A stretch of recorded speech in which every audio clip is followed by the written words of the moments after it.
Always nice when you go somewhere, if you don't necessarily know a lot of people in the community, it's nice when there's a friendly face that you do know, somebody that you know and trust that can meet you at those kind of things to make those connections happen.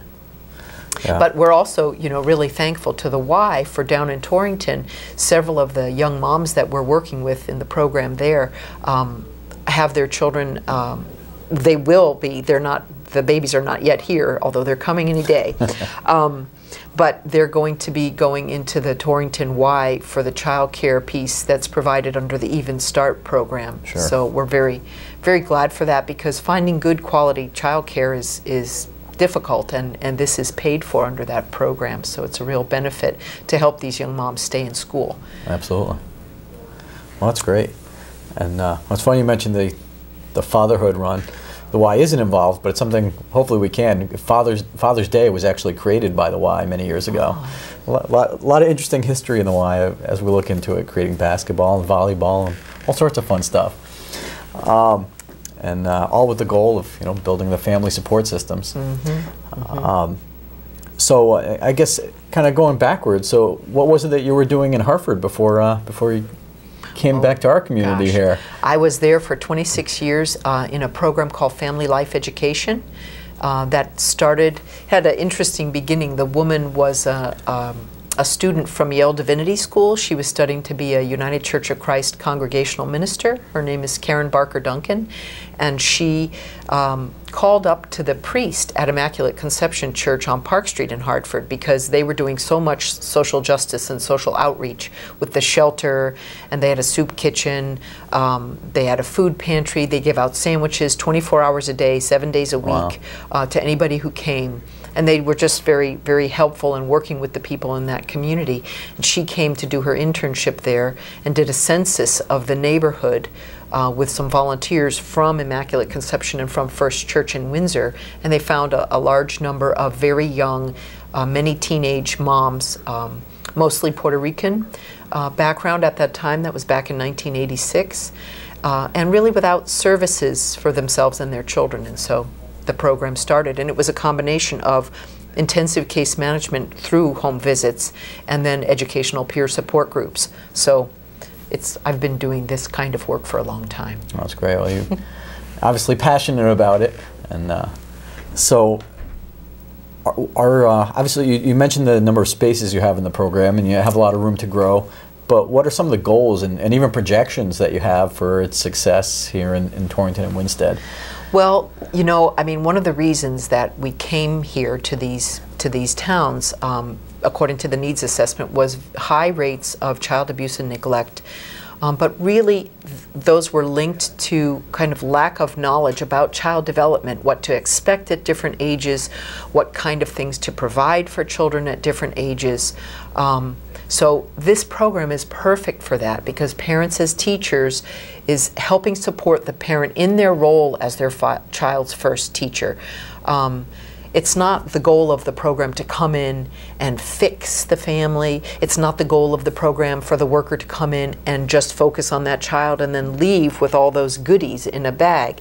It's the goal to help the parent access and use things that are daily and easily found around their own homes that they can use or access in their community very easily for free or for very low cost, to be able to learn how to use those things to support their children's growth and development. And really it is very simple. Children don't need a lot. Mostly what they need from us is love and attention. Sure. They don't need all the latest gadgets and gizmos. Right. And sometimes that in fact can get in the way of real right. learning and relationship building, which is so critical. Yeah. So that's really what we're looking to do is help the families reach the goals they set for themselves and help their children. One of the other components is that we do a lot of screenings, and we do this with the parent.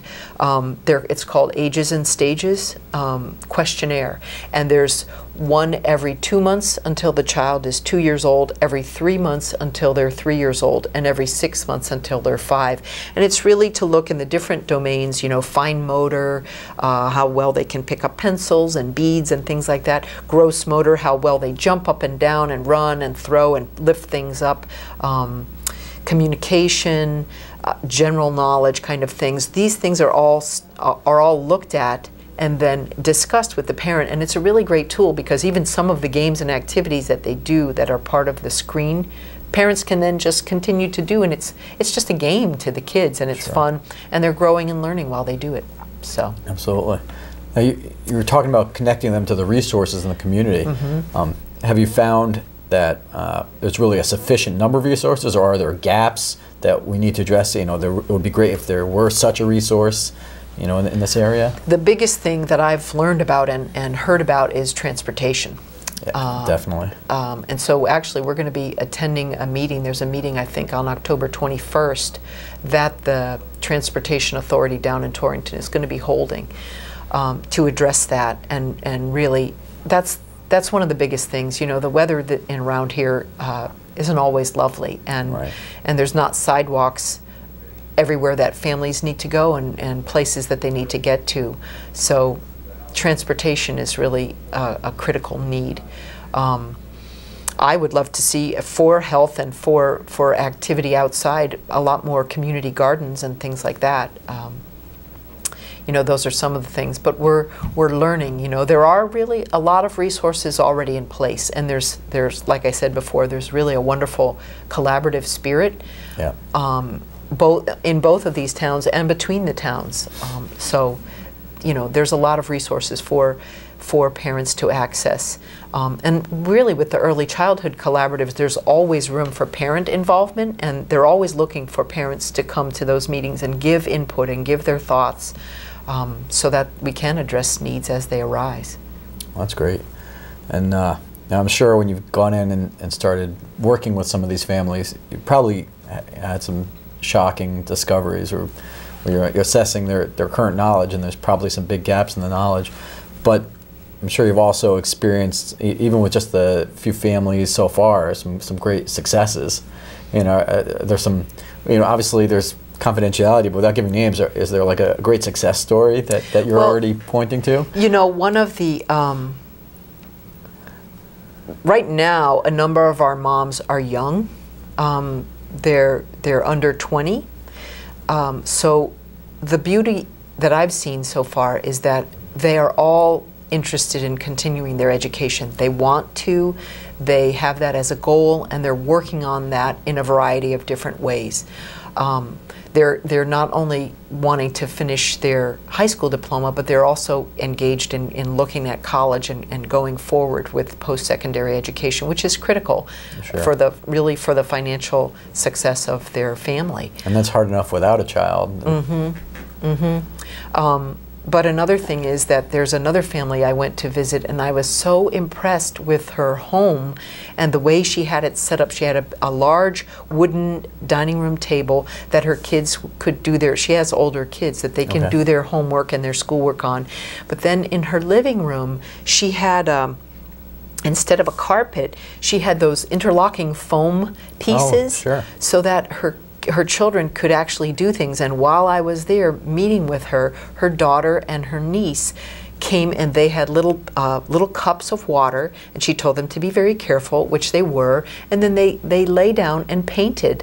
But it was a safe, clean space for them to be able to do that they weren't going to destroy, because it was already, you know, plastic and rubbery, you know.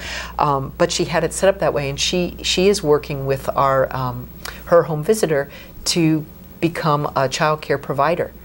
That's I mean, excellent. I was startled when I went there that I looked at and I said, this is really set up for like a child care space, you know. So that's a great. goal that she has. That's terrific. Mm-hmm. Now, what's been the biggest challenge, other than maybe locating recruitment? That is the biggest challenge. So if someone's interested, how do they go about getting involved? Okay, they can tell their doctor to call us. That would be one way, because all the doctors do have our information. Or they can just call directly to our office, which is 860-489-0772. That's our telephone.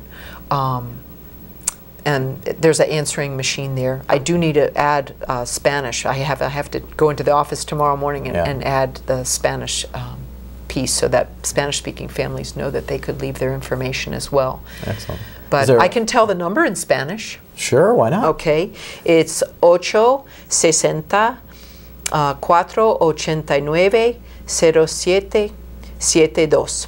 So wonderful. That's the number in Spanish too. Great. I know we have quite a growing Dominican population in town, and so yeah, everybody needs services. Right. So it's great. Right. I'm the child of an immigrant myself, so I know how it is. Absolutely. And people can refer their friends. And is there a website? We don't have a website, but I have an email address. It's just Candles, CANDELS, @educationconnection.org. Okay. So. And obviously the Call Education Connection as well. Right. And, so a lot of different avenues. Exactly. And I'm sure if they contact us at the Y, we'll be more than happy to redirect people. Right, or the Family Resource Center. Through the school. Right, up at the Family Resource Center at Bachelor. A lot of different ways to get involved. That's great. And we can use volunteers as well. There's a lovely lady that's a retired school nurse that is going to come and help us. We can use help potentially for children as we get more families for helping with childcare when we do the group connections meetings. And then some of these families also need to learn English, so we're going to be connecting with literacy volunteers, but also getting volunteers that can do that directly with the families down in Torrington. So that's wonderful. Just a lot of good pieces, putting that puzzle together. That's what it's all about. Yeah. You know, and the benefits really are incredible, because, I mean, what I've seen over 26 years, you know, many of the young moms that I worked with back when they were teenage mothers are now in really important positions in social services, in education, you know, doing things for their own families, and their children are now going to college and moving forward with their lives, you know. Helping people and really supporting them, doing the job that they have in front of them we're lucky we're able to do it, and it's a privilege to be able to work with the families that we do. Excellent. Well, good luck, and thank you. Welcome to town, and I'm sure we're excited to hear about all the future successes down the road. Exactly. All our graduates. Absolutely. Absolutely. Thank you. No problem. And with the last couple of minutes, we just want to let everyone know about some of the other upcoming activities we've got going on in the Y and in town and in the community. Of course, this Friday, October 18th, the Winchester Youth Service Bureau, which is part of the Y, serves the greater Winsted area, is holding their annual dinner dance. And every year they've got a fun new theme.